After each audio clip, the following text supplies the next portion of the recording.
Perkenalkan, saya Ahmad Dhani Kurniawan dengan NIM 1919105033, salah satu mahasiswa dari program studi perencanaan wilayah dan kota Fakultas Teknik Universitas Jember. Akan memberikan video mengenai keterkaitan antara Omnibus Law, perencanaan tata ruang, dan agriculture atau pertanian. Semoga video ini dapat bermanfaat dan selamat menonton. Di video kali ini akan membahas mengenai keterkaitan antara Omnibus Law dengan perencanaan tata ruang, serta hubungannya dengan pertanian atau agriculture. Video ini dibuat dalam rangka menyelesaikan tugas yang diberikan oleh Bapak Rendra Suprobaji selaku dosen pengampu dari mata kuliah dasar agriculture Program Studi Perencanaan Wilayah dan Kota Universitas Jember. Jadi akan ada 4 topik bahasan dalam video ini. Yang pertama yaitu membahas terkait dengan Omnibus Law. Yang kedua, perencanaan tata ruang. Yang ketiga akan membahas tentang agriculture atau pertanian. Dan yang keempat, keterkaitan Omnibus Law, perencanaan tata ruang, dan agriculture atau pertanian. Jadi, yang pertama yaitu apa sih yang dimaksud dengan Omnibus Law? Jadi, Omnibus Law itu merupakan salah satu metode yang digunakan untuk mengganti atau mencabut ketentuan dalam undang-undang atau mengatur ulang beberapa ketentuan dalam undang-undang ke dalam satu undang-undang tematik. Menurut rancangan Undang-Undang Cipta Lapangan Kerja atau RUU Cipta Lapangan Kerja, Cipta Kerja adalah upaya penciptaan kerja melalui usaha kemudahan, perlindungan, dan pemberdayaan usaha mikro, kecil, dan menengah, peningkatan ekosistem investasi dan kemudahan berusaha, dan investasi pemerintah pusat, serta percepatan proyek strategis nasional. Undang-undang ini lebih banyak kaitannya dalam bidang kerja pemerintah di sektor ekonomi. Omnibus Law bersifat lintas sektor yang sering ditafsirkan sebagai UU Sapu Jagat. 3 hal yang disasar pemerintah melalui Omnibus Law seperti Undang-Undang Perpajakan, Undang-Undang Cipta Lapangan Kerja, dan Undang-Undang Pemberdayaan UMKM. Proses pengesahan dari Omnibus Law sendiri. Jadi ada 4 proses dalam pengesahannya. Yang pertama yaitu pada tanggal 20 Oktober 2019, Presiden Jokowi berpidato menyampaikan rencana mengenai perumusan Omnibus Law bersama DPR. Dalam pembahasannya terdapat 2 undang-undang yang tercakup, yaitu Undang-Undang Cipta Lapangan Kerja dan Undang-Undang Pemberdayaan UMKM. Selanjutnya proses yang kedua yaitu pada Februari tahun 2020, pemerintah Indonesia mengajukan Undang-Undang Sapu Jagat ke DPR dengan target musyawarah yang direncanakan selesai dalam waktu 100 hari. Yang ketiga yaitu draft rancangan undang-undang ini kemudian dikritik oleh elemen media Indonesia, kelompok hak asasi manusia, serikat pekerja, dan organisasi lingkungan hidup karena mendukung oligarki dan membatasi hak sipil rakyat. Lalu proses yang terakhir atau keempat yaitu dilakukan revisi terhadap beberapa pasal. Kemudian rancangan Undang-Undang Cipta Kerja disahkan pada hari Senin tanggal 5 Oktober 2020. Pengesahan ini dilaksanakan lebih cepat dari tenggat waktu yang telah ditentukan, yaitu 8 Oktober tahun 2020. Sebelum rancangan undang-undang ini disahkan, terdapat 35 perusahaan investasi yang mengirim surat dengan tujuan mengingatkan bahwa rancangan undang-undang ini mengandung konsekuensi berbahaya bagi lingkungan. Adapun beberapa tujuan disahkannya Omnibus Law. Secara garis besar tujuan dari dibentuknya undang-undang ini adalah untuk menciptakan lapangan kerja dan meningkatkan investasi asing dan dalam negeri dengan mengurangi persyaratan peraturan untuk izin usaha dan pembebasan tanah.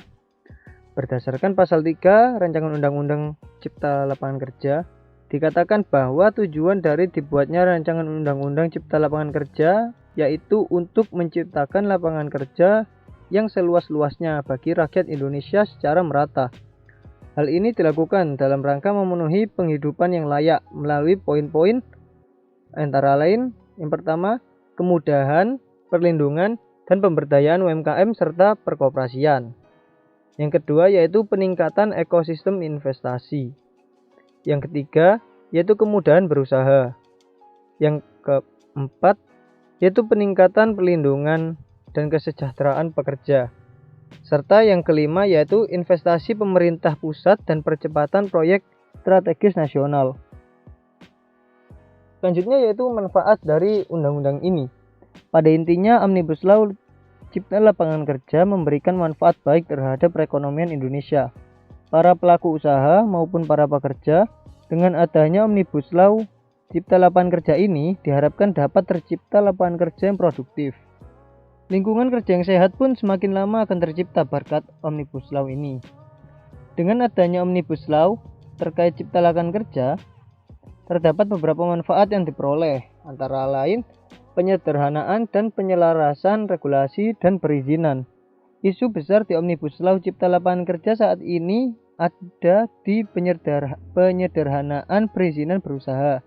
Dengan adanya Omnibus Law Cipta Lapangan Kerja, diharapkan perizinan berusaha menjadi lebih sederhana, namun jelas. Manfaat yang kedua yaitu pencapaian investasi yang berkualitas. Investasi bertujuan untuk memacu pertumbuhan ekonomi. Untuk mencapai itu, investasi perlu ditingkatkan sejalan dengan kenaikan daya saing Indonesia di mata internasional. Hal ini juga sejalan dengan poin pertama, yaitu penyederhanaan proses perizinan. Proses perizinan disimplifikasi dan dibuat berbasis risiko. Selain itu, diperlukan standar dalam proses perizinan maupun biayanya. Selanjutnya yaitu manfaat yang ketiga, menciptakan lapangan kerja berkualitas dan kesejahteraan pekerja secara berkelanjutan. Sebagaimana telah disebutkan dalam poin 2, terdapat kenaikan daya saing Indonesia di mata internasional. Untuk itu, diperlukannya lapangan kerja yang berkualitas. Hal ini juga diperlukan untuk mengurangi tingkat pengangguran yang ada. Rancangan Undang-Undang Cipta Lapangan Kerja diharapkan dapat memberikan dampak positif, terlebih dalam hal meningkatkan nilai perekonomian dan taraf hidup masyarakat. Manfaat yang keempat yaitu pemberdayaan UMKM. Omnibus Law Cipta Lapangan Kerja akan memberikan dampak produktivitas yang lebih tinggi terhadap usaha mikro. Dengan begitu, pemberdayaan UMKM dapat tercapai selaras dengan kenaikan daya saing Indonesia. Yang selanjutnya akan membahas mengenai perencanaan tata ruang. Jadi, yang dimaksud dengan perencanaan tata ruang yaitu suatu proses yang dilakukan untuk menentukan struktur ruang dan pola ruang yang meliputi penyusunan dan penetapan rencana tata ruang. Perencanaan tata ruang dilakukan untuk menghasilkan rencana umum dan rencana rinci tata ruang. Rencana umum tata ruang ini disusun berdasarkan pendekatan wilayah administratif dengan muatan substansi mencakup rencana struktur ruang dan pola ruang.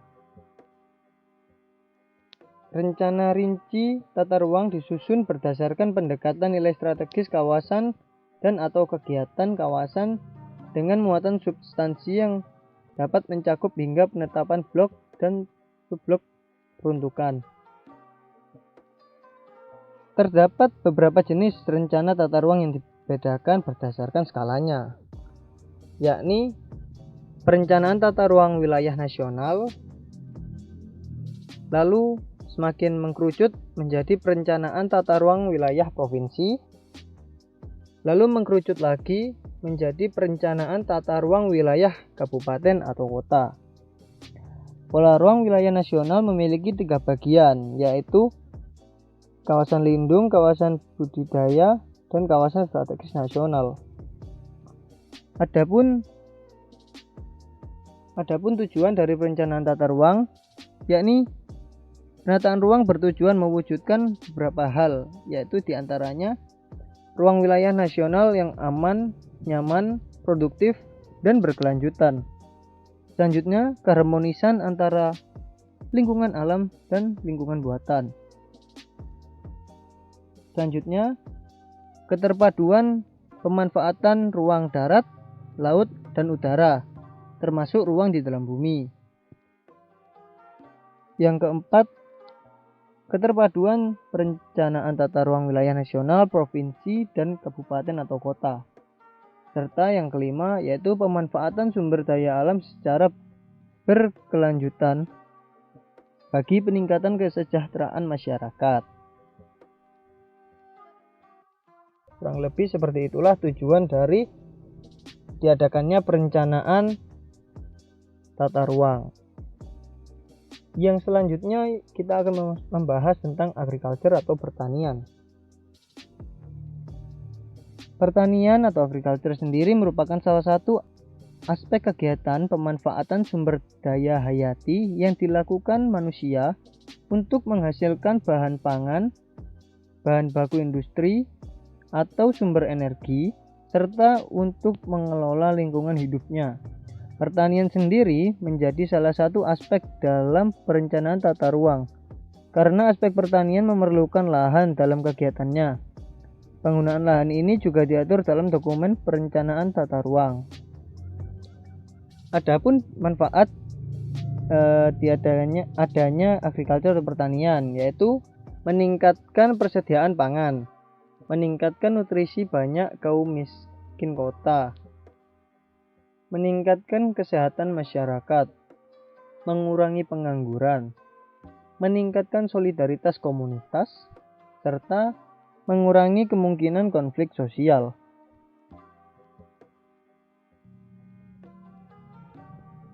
Yang selanjutnya merupakan keterkaitan antara Omnibus Law dengan rencana tata ruang.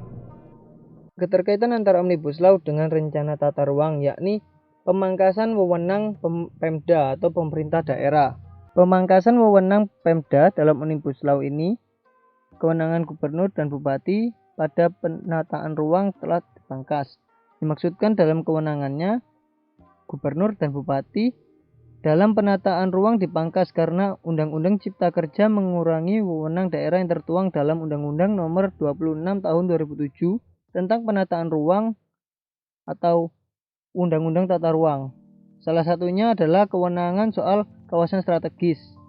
Wewenang pemerintah daerah provinsi meliputi pelaksanaan penataan ruang kawasan strategis provinsi. Namun sekarang dengan adanya Undang-Undang Cipta Kerja ini menyisakan satu bagian saja dari Undang-Undang Tata Ruang yang sebelumnya pada pasal 10 memuat 7 ayat soal wewenang provinsi dan pasal 11 memuat 6 ayat untuk kabupaten dan kota. Kewenangan daerah ini hanya sebatas pengaturan, pembinaan, pengawasan, dan pelaksanaan penataan ruang, serta kerjasama antar daerah. Yang selanjutnya yaitu pasal 8 ayat 4 Undang-Undang Tata Ruang yang dihapus. Bunyinya, pelaksanaan pemanfaatan ruang dan pengendalian pemanfaatan ruang kawasan strategis nasional dapat dilaksanakan pemerintah daerah melalui dekonsentrasi dan atau tugas pembantuan. Selanjutnya, pasal 9 ayat 1 Undang-Undang Tata Ruang diganti yang semula penyelenggaraan penataan ruang dilaksanakan oleh seorang menteri, dalam Undang-Undang Cipta Kerja dilaksanakan oleh pemerintah pusat. Yang selanjutnya, pasal 18 di dalam rancangan Undang-Undang Cipta Kerja merevisi Undang-Undang atau UU Nomor 26 Tahun 2007. Ketentuan yang dihilangkan adalah pasal 48 hingga pasal 54. Pasal-pasal tersebut memuat aturan mengenai perencanaan tata ruang, pemanfaatan, pengendalian, dan kerjasama ruang kawasan perdesaan. Pasal 48 Undang-Undang Tata Ruang dihapus dalam RUU Cipta Kerja. Ketentuan mengenai penataan desa dengan konsep agropolitan itu dihapus. Pasal 49, 50, dan 51 Undang-Undang Tata Ruang dihapus. Rencana penataan desa akan beralih ke pusat, bukan di kabupaten lagi. Serta pasal 52, 53, dan 54 Undang-Undang Tata Ruang dihapus, mengatur lebih lanjut soal pemanfaatan, pengendalian, dan kerjasama penataan ruang kawasan pedesaan. Konsekuensi dari adanya perubahan dalam undang-undang tersebut, ketika daerah ingin menetapkan rencana tata ruang wilayah atau RTRW atau rencana detail tata ruang atau RDTR seperti pasal 18 ayat 1 Undang-Undang Tata Ruang yang semula hanya persetujuan dari menteri, kini berubah menjadi persetujuan dari pemerintah pusat dalam Undang-Undang Cipta Kerja. Selanjutnya yaitu keterkaitan dengan agriculture. Dari penjelasan terkait Omnibus Law dengan perencanaan tata ruang tersebut, dapat diambil satu gambaran bahwa Undang-Undang Cipta Kerja ini akan mengancam keberlangsungan pertanian berkelanjutan. Konversi lahan sawah ke non-pertanian bisa menjadi lebih masif karena aturan yang lebih longgar. Hal ini disebabkan oleh lahan-lahan pertanian bisa dikonversi menjadi non-pertanian dengan alasan untuk kepentingan umum. Lahan-lahan pertanian dipastikan akan bebas dikomersialisasikan dan ditransaksikan oleh siapapun pemilik modal. Kurang lebih sekian video mengenai keterkaitan antara Omnibus Law, perencanaan tata ruang, dan agriculture atau pertanian ini. Semoga bermanfaat. Saya akhiri sampai di sini. Wassalamualaikum warahmatullahi wabarakatuh. Semoga bermanfaat.